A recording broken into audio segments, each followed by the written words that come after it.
Luisiana ay kilala bilang Little Baguio of Laguna dahil sa natatangin nitong malamig na klima kumpara sa ibang bayan sa Laguna. Taong 1854, tuluyan ng pinagkalooban ng ganap na kasarinlan mula sa Mahayhay ang Luisiana.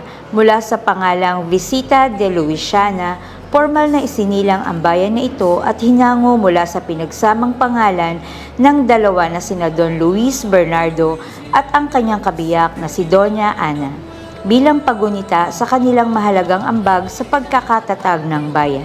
Isa sa pinakapinagmamalaki ng bayan ng Luisiana ang pandan weaving. Mula sa dahon ng pandan, nililikha ang mga bag, banig, sombrero at iba pang produktong hinabi ng mga kamay. Kaalamang ito ay ipinapasa mula henerasyon hanggang henerasyon, isang buhay na tradisyon na mahalagang kabuhayan ng bayan. Matagal-tagal na rin po kami na itinayo ito para maging learning hub para sa mga kabataan na gustong matuto sa paglalala ng pandan. Ang isa naming layunin o advocacy namin ay turuan nga yung mga kabataan para hindi mawala yung aming kultura sa paglalala. Kasi ang paglalala ay minana pa namin sa mga kanununuan namin na itinuro din sa mga magulang namin na siyang nagiging hanap buhay namin dito sa bayan ng Luisiana. Ang pinakang ano po namin dito para hindi talaga mawala, pumupunta kami sa school ng San Isidro, yung mga estudyante din na nagtitisis, ay tinuturuan din namin yan sa mga high school din. Ang mensahe ko lang sa mga kabataan ay huwag nilang kalilimutan at na matuto. Kailangan natin kasi na hindi natin mawala yung kultura ng Luisiana dahil ito ay pamana pa ng ating mga ninununuan dito. Kaya ang hiling ko lang sa mga kabataan ay tangkilikin nila ang sariling atin. Tuwing ika-3 ng Abril, ginaganap ang isang linggong selebrasyon na kilala bilang Pandanan Festival. Sa pagdiriwang na ito, ipinagmamalaki ng bayan ang sari-saring produktong yari sa pandan dahil sa saganang tumutubong pandan sa lugar at sa talento ng mga lokal na mga habi, nagiging walang hanggan ang mga produktong maaaring malikha mula sa simpleng halamang ito. Hello, mabuhay! Ako po ang Tourism Operation Officer ng Luisiana, Laguna. Nais ko po kayong imbitahan sa ating narating at nalalapit na Pandanan Festival 2026. Gaganapin ito sa March 28 hanggang April 1. Nais po namin kayong makasama sa kasiyahan at pagdiriwang na ito.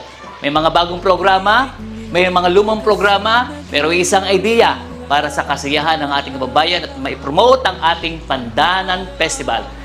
Hindi lang po ito. Sama-sama rin natin pasyalan ng maraming mga tourist spots ng ating bayan. Nawa po, makasama namin kayo. Tara na sa Luisiana, Laguna. Bukod sa pandan, umuunlad din ang cacao industry ng Luisiana. Ang mga lokal na magsasaka ay nagtatanim at nagpoproseso ng cacao para gawing tabliya. Isang produktong kumakatawan sa sipag, kooperasyon at suporta sa lokal na agrikultura. Ngunit hindi lamang ang mga produktong ito ang ipinagmamalaki ng bayan ng Luisiana.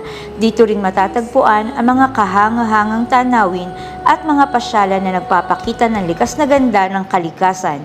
Higit pa rito, may mga kainan na nag-aalok ng mga lutuing tunay na sumasalamin sa payak at masiglang buhay probinsya. Sa bawat pamilya, mahalaga ang pahinga at salo-salo. Sa Maribela, binibigyang halaga ang mga sandaling ito. Isang lugar na nag-aanyaya ng sama-samang pagkain, kwentuhan at pagpapahinga. May lutong pagkaing probinsya, preskong hangin at tanawing nagbibigay gaan sa pakiramdam. Isang simpleng karanasan na nagpapatibay ng ugnayan ng pamilya at kaibigan sa gitna ng kalikasan ng Luisiana. Dito naman sa Murillo Food Avenue, makikita ang araw-araw na buhay ng bayan, may merienda, may lutong bahay at may simpleng sarap na hatid ng lokal na pagkain. Isang patunay ng masiglang komunidad at bukas na pagtanggap sa mga bumibisita. Sa gitna naman ng luntiang kalikasan, matatagpuan ang Pilgrim's Dream Eco Farm and Resort, isang tahimik na lugar kung saan nagtatagpo ang agrikultura, turismo at pangangalaga sa kapaligiran. Dito mararamdaman ang katahimikan na tanging kalikasan lamang ang makakapagbigay.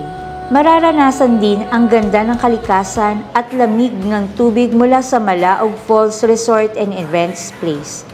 Ito ay isang perpektong lugar para magpahinga at maglakad sa paligid.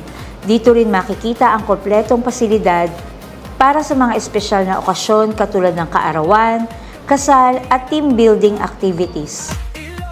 I'm the owner of Malaog Falls Event Place, and hopefully we're gonna be open soon. Actually, when I bought the area, if I had a delivery, lagi nilang sinasabi sa labas, sa Malaog Farm yan, Malaog Farm. So, hindi ko maintindihan why is Malaog. And then I realized, yung palang falls design mo, mas Malaog Falls.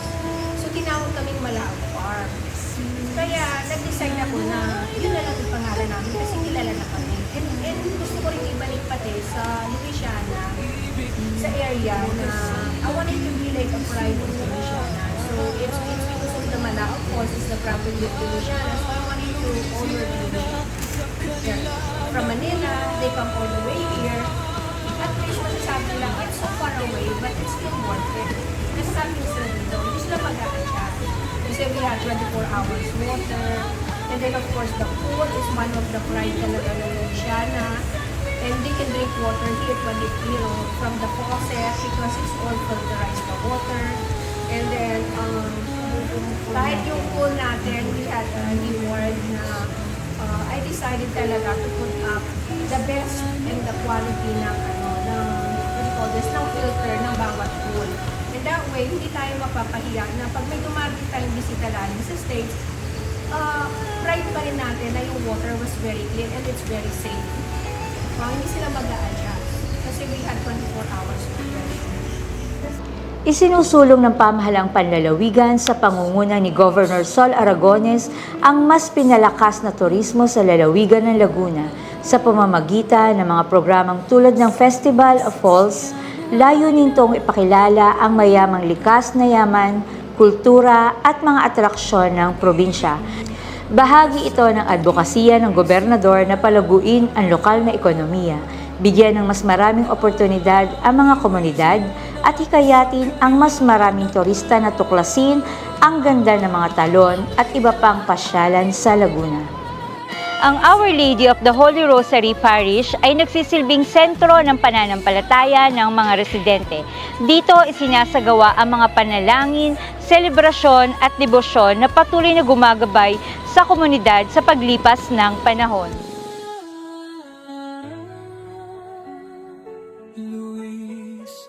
Ang Louisiana ay isang bayan na may kwento sa bawat likha, may panalangin sa bawat hakbang at may kultura na patuloy na inaalagaan ng komunidad.